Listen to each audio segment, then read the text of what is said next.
ყველას გვინდა რომ პოზიტიური იყოს, ხო, ის სიახლეები, რაც ევროპიდან მოდის ჩვენს ქვეყანასთან მიმართებაში და მოდით ჯერ მაინც ვთქვათ, რომ პოზიტივი არის და პოზიტივი არის ის, რომ ძალიან აქტიურად რჩება ჩართული საქართველოს მომავლის განსაზღვრაში ევროპა, ინტერესი პოლიტიკური, მხარდაჭერა ქართული ხალხის მიმართ, ჩვენი ევროპული მომავლის მიმართ არის ძალიან მტკიცე. თუმცა ამავე დროს სამწუხარო რეალობა არის ის და ეს ძალიან კარგად ჩანს მე მონაწილეობ ყველა ფორუმში, ყველა განხილვაში, რაც ეხება საქართველოს ევროპულ მომავალს, რომელიც იმართება სხვადასხვა, ასე ვთქვათ, ფორუმები ევროპაში და სამწუხაროდ დღეს დადასტურდა ევროპული საბჭოს მხრიდან ის განწყობა, რომელიც უკვე ძალიან კარგად ჩანდა, რომ ამ ეტაპზე საქართველოს ევროკავშირში გაწევრიანების პროცესი შეიძლება ითქვას, რომ აღარ არსებობს, შეჩერებულია. ჩვენ მხოლოდ ნომინალურად ვრჩებით, კანდიდატი ქვეყნის სტატუსი ნომინალურად ვრჩება, მაგრამ ის განხილვა, რაც ევროპარლამენტში გაიმართა დღეს არის ძალიან მნიშვნელოვანი ჩვენთვის, რატო? იმიტომ რომ რა კუთხით არის ეს მნიშვნელოვანი? მე მინდა რომ საზოგადოებას და როგორ შეიძლება ითარგმნოს საქმეში, იმიტომ რომ განცხადებები ბევრი მოგვისმენია პრინციპში და შეშფოთებაც და აი რაში შეიძლება ეს ითარგმნოს, რა შეიძლება იყოს უკვე შემდგომი კონკრეტული ნაბიჯები ბრიუსელის. მე ვფიქრობ, რომ ჩვენ მაინც სხვა არანაირი, ანუ გარდა იმ შიდა წინააღმდეგობისა, რომელსაც უწყობს საზოგადოება რეჟიმს და ეს უნდა ცხადია გაგრძელდეს და გაძლიერდეს, ამავე დროს ამ რეჟიმთან მიმართებაში ყველაზე მნიშვნელოვანი ბერკეტი ეს არის სამართლებრივი, საერთაშორისო სამართლებრივი ბერკეტები. ამიტომ იმ ფაქტთან დაკავშირებით, რაც უკავშირდება სავარაუდოდ აკრძალული ქიმიური, ასე ვთქვათ, ნივთიერებების გამოყენებას დემონსტრანტების წინააღმდეგ, ჩვენი პარტიის პოზიცია იყო და ჩვენ ამაზე ჩავატარეთ სპეციალური განცხადება გავაკეთეთ და ბრიფინგი, რომ ჩვენ მიგვაჩნია, რომ გამოძიება, საერთაშორისო გამოძიება ამაზე უნდა შედგეს, რომ ამ გამოძიების წარმართავი შეიძლება იყოს სწორედ ქიმიური იარაღის აკრძალვის ორგანიზაცია, რომელსაც აქვს მანდატი მსგავსი გამოძიების ჩატარების და ძალიან მნიშვნელოვანია, რომ დღეს ჩვენ მოვისმინეთ, რომ მთელი ფაქტიურად ევროპული პოლიტიკური სპექტრი თან ხდება იმაზე, რომ ეს არის საერთაშორისო გამოძიების საგანი უნდა გახდეს. მაგრამ ამავე დროს თქვენ მოისმენთ ალბათ სალომე დღეს ითქვა ისიც, რომ აი ხალხმა რაღაცა უნდა მიმართოს ესეთ ორგანიზაციას და შემდეგ შეიძლება მათი გააქტიურება მე ერთ-ერთ კომენტარში მოვისმინე ასეთი რამ. მექანიზმი რომ დაიწყოს გამოძიება სხვადასხვა, მათ შორის ეს მექანიზმი შეუძლია მოითხოვოს სხვა რომელიმე სახელმწიფომ, რომელიც კონვენციის ხელმომწერია და ჩვენ სწორედ ვფიქრობ, რომ ამაზე უნდა ვიმუშაოთ და ამაზე ვმუშაობთ, რომ იმ პოლიტიკურმა ძალების წარმომადგენლებმა, რომლებსაც მიაჩნიათ, რომ ეს საერთაშორისო გამოძიება უნდა შედგეს, მათ შორის საკუთარი სახელმწიფოების მეშვეობითაც, ასე ვთქვათ, დაეხმარონ პროცესს, რომ ეს გამოძიება აუცილებლად შედგეს, იმიტომ რომ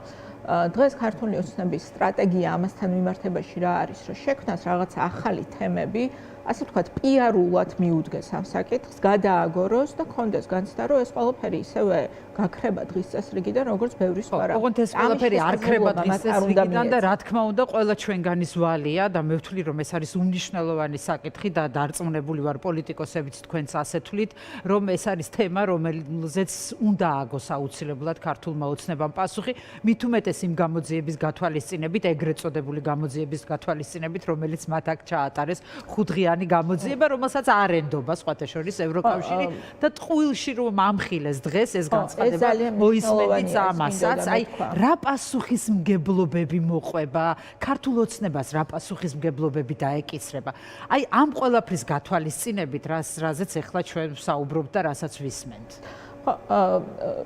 ახლა გამოძიება უნდა შედგეს საერთაშორისო მთავარი ეს არის, რომ ჩვენ დავადგინოთ, იმიტომ რომ ჟურნალისტური გამოძიება ეს არის საჯარო სივრცეში გაჟღერებული ინფორმაცია სავარაუდო დანაშაულზე და ცხადია, რომ საერთაშორისო გამოძიებამ უნდა დაადგინოს რეალურად რა მოხდა, რა იქნა, რა დარღვევას ჰქონდა ადგილი. ახლა აქ ვფიქრობ, რომ გამოძიებამ შეიძლება დაადგინოს მთელი რიგი დანაშაულის და ეს დანაშაული შეიძლება სხვადასხვა იყოს, იმიტომ რომ თუ დადგინდა, რომ გამოყენებული იქნა ისეთი ნივთიერება,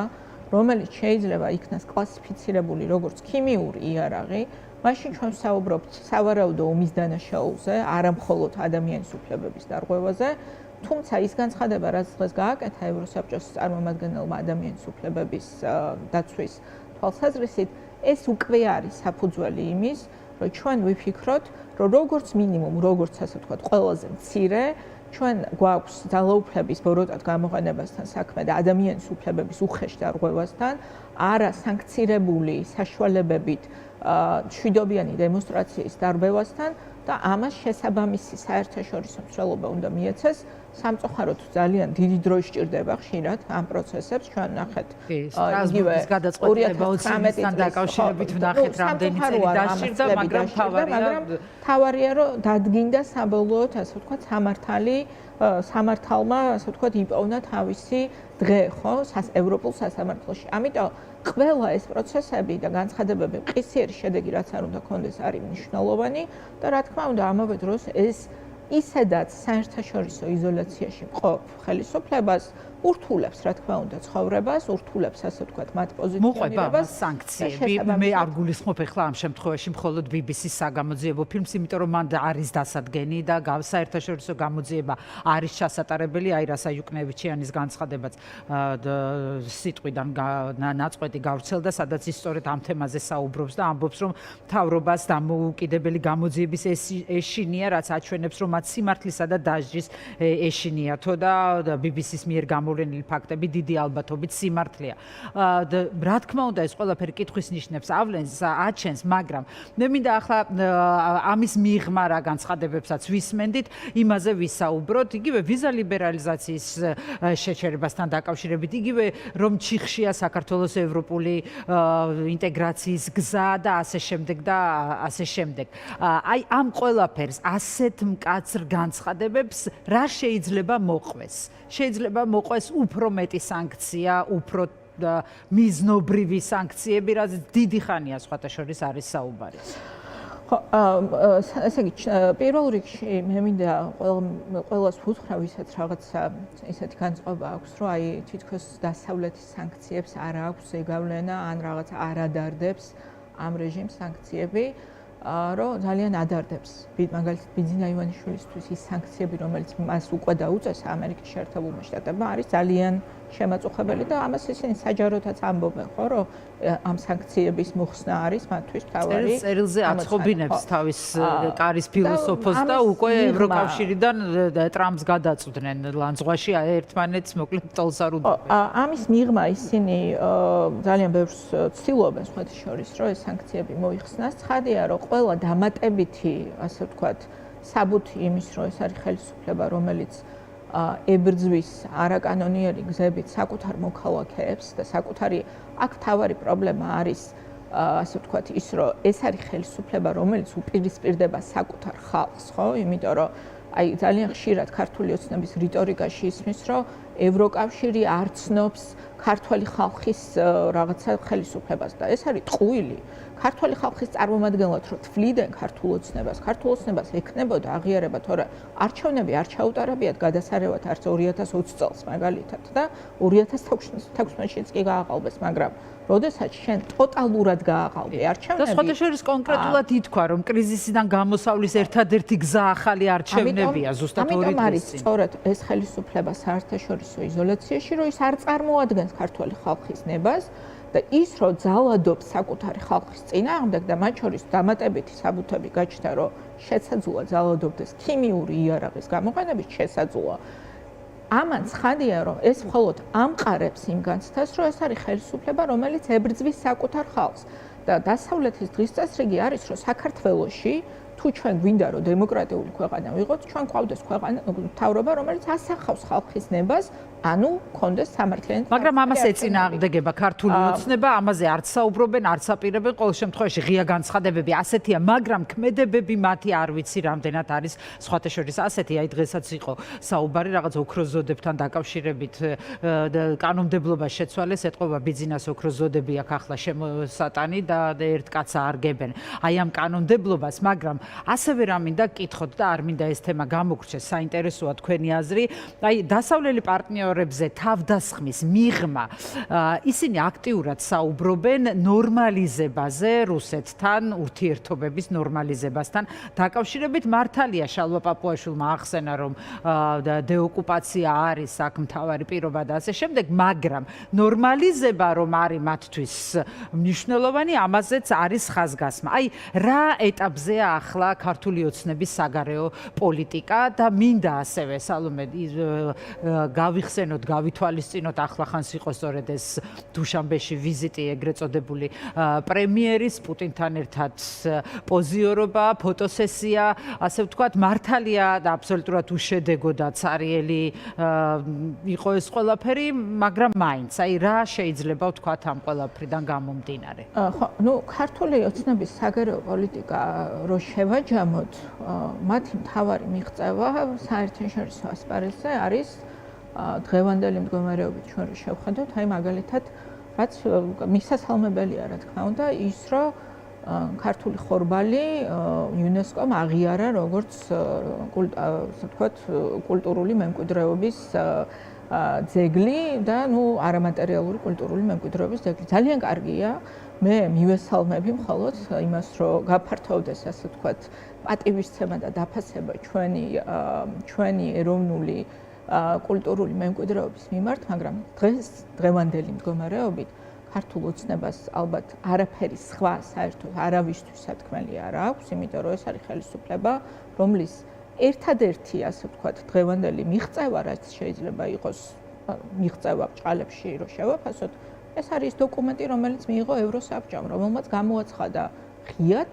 და პირდაპირ, რომ ევროკავშირში გაწევრიანება არის შეჩერებული დღევანდელი მდგომარეობით, ერთადერთი მიზეზით ეს არის საქართველოს დღევანდელი ხელისუფლების მიერ გატარებული პოლიტიკა, ეს ერთი. მეორე, რაც შეეხება ვიზა ლიბერალიზაციას, გამოიცემა, მე მგონი 19-ში გამოვა შესაბამისი ანგარიში, რომელიც არანაკლებ მძიმე იქნება შეფასების თვალსაზრისით, რომ უვიზო მიმოსვლასთან დაკავშირებით, ასე ვთქვათ, ვალდებულებები რამდენად სრულდება და არ სრულდება და აქაც იქნება საკმაოდ მძიმე საფრთხე, რომ მოქალაქეებს შეუჩერდეთ უვიზო მიმოსვლა არის ჯერ კიდევ არის გადაწყვეტილება აქვთ. იცით რა, პოლიტიკური გადაწყვეტილება არის დღეს ევროკავშირში, რომ საქართველოს მოქალაქეები არ უნდა დაისაჯონ საკუთარი ხელისუფლების გამო და სხვათა შორის კანდიდატი ქვეყნის გაუქმებაზეც, როდესაც იყო საუბარი, ესაც განიხილებოდა, რომ საერთოდ გაუქმებული იყო კანდიდატის სტატუსი, იგივე ლოგიკით, რომელიც ძალიან ხაზგასმაა, რომ მხოლოდ ფურცელზე რჩება კანდიდატად. ოღონდ იგივე ლოგიკით, იმიტომ რომ რითი იწყება ევროსაბჭოს განცხადება, რომ ჩვენ პატივცემს ვაფასებთ ქართველი ხალხის ევროპულ არჩევანს. ამიტომ ჩვენ გვიტოვებს სივრცეს ევროკავშირი, რომ ვიბრძოლოთ ევროპული მომავლის გადასარჩენად და მათ შორის ამიტომ არ გვიჩერებს დღეს, ასე ვთქვათ, უვიზო მიმოსვლას მოქალაქეების დონეზე, თუმცა შესაბამისი გადაწყვეტილებები იქნება მიღებული კონკრეტულად რეჟიმის წარმომადგენლებთან დაკავშირებით და რაც შეეხება სანქციებს. მე ერთი რამ მინდა ვთქვა, ძალიან მნიშვნელოვანია ხვალინდელი და ზეგინდელი დღე ევროპისთვის, იმიტომ რომ თქვენ იცით, რომ უნდა მიიღონ საბოლოოდ პოზიცია გაყინული რუსული აქტივების თაობაზე და ძალიან საინტერესო პრეცედენტი იქნება ეს ჩვენთვის, იმიტომ რომ თქვენ იცით, რომ რიგი ქვეყნების ევროკავშირის ბლოკავენ გადაწყვეტილებას გაყინული სანქციების ათვისებასთან დაკავშირებით უკრაინის დასახმარებლად. მაგრამ დღეს არის დამუშავებული ფორმულა, როგორ შეიძლება გვერდი აუარონ, ასე ვთქვათ, აი ამ იმ ქვეყნების პოზიციას, რომლებიც ეწინააღმდეგებიან ამ გადაწყვეტილებას და საბოლოო ჯამში რუსეთის გაყინული აქტივები მიმართული იქნას უკრაინის დასახმარებლად და დღეს ევროკავშირში არის ბევრი ადამიანი, რომელიც ფიქრობს, რომ ეს იქნება პრეცედენტი საბოლოოდ იმისთვის, რომ მიუხედავად იმისა, რომ მაგალითად ორბანი შეეცდება, რომ დაბლოკოს სანქციების გადაწყვეტილება ხელისუფლების, საქართველოს დღევანდელი არალეგიტიმური ხელისუფლების წარმომადგენლებთან მიმართებაში მექანიზმი მოიძებნოს ევროკავშირში ამ გადაწყვეტილებების მისაღებად მომავალში. ამიტომ მე ერთი რამ შემიძლია გითხრათ, რომ დღის წესრიგში ეს საკითხი, რომ სანქცირება გახდება საჭირო, რა თქმა უნდა, დგას. აი ეხლა გაკეთდა ზუსტად განცხადება და ამ განცხადების ავტორი არის ტობიას კრემერი, რომელმაც თქვა ასეთი რამ სანქციებს ეხება, მოდით მოვიწვიოთ დამოუკიდებელი საერთაშორისო გამოძიება ქართული ოცნების მთავრობის მიერ მსგავსი ქიმიური იარაღის გამოყენების შესახებ, მოდით საბოლოოდ ნამდვილი და მიზანმიმართული სანქციები დავაწესოთ, არა მხოლოდ დიპლომატიური პასპორტის მფლობელ რამდენიმე პირზე, არამედ თავად დე-ფაქტო მმართველ ივანიშვილზე და მის ყველა თანამზრახველზე, რომლებიც ასეთ საშინელ დანაშაულში მონაწილეობენ, ქართველები ყოველდღიურად ნამდვილ სიმამაცეს იჩენენ და მოდით ჩვენ ეს გავაკეთოთო, აღნიშნავს აი ევროპარლამენტარი და ქართველები ნამდვილად იჩენენ სიმამაცეს, ჩვენ სულ ცოტა ხანში ჩავთავთ ახლა რამდენიმე წამში ჩავთავთ. ეს არის ფუნდამენტურად მნიშვნელოვანი, იმიტომ რომ ჩვენი საერთაშორისო მხარდაჭერა მათ შორის უკავშირდება ცხადია ქვეყნის შიგნით მიმდინარე პროცესებს. ამიტომ ძალიან მნიშვნელოვანია, რომ ჩვენი საზოგადოება მიუხედავად იმისა, რომ მთლიანად, ანუ თუ შეიძლება რამე სახელი დაარქვა ქართული ოცნების პოლიტიკას დღეს რაღაცა ერთი სახელი, ერთი სიტყვით აღწერო, ეს არის დაშინების პოლიტიკა, ეს არის შიშის დათესვის პოლიტიკა. იმიტომ რომ არანაირი სხვა რესურსი მათ აღარ დარჩათ. ამიტომ ძალიან მნიშვნელოვანია, რომ აი ეს მათ არ გაუვიდეთ საზოგადოების შიგნით, ვერ შეძლონ საზოგადოების დაშინება, იმიტომ რომ მათ შორის საერთაშორისო წნეხი და საერთაშორისო ზეწოლა არის დამოკიდებული მედეგობაზე ქვეყნის შიგნით პოლიტიკური ბრძოლის.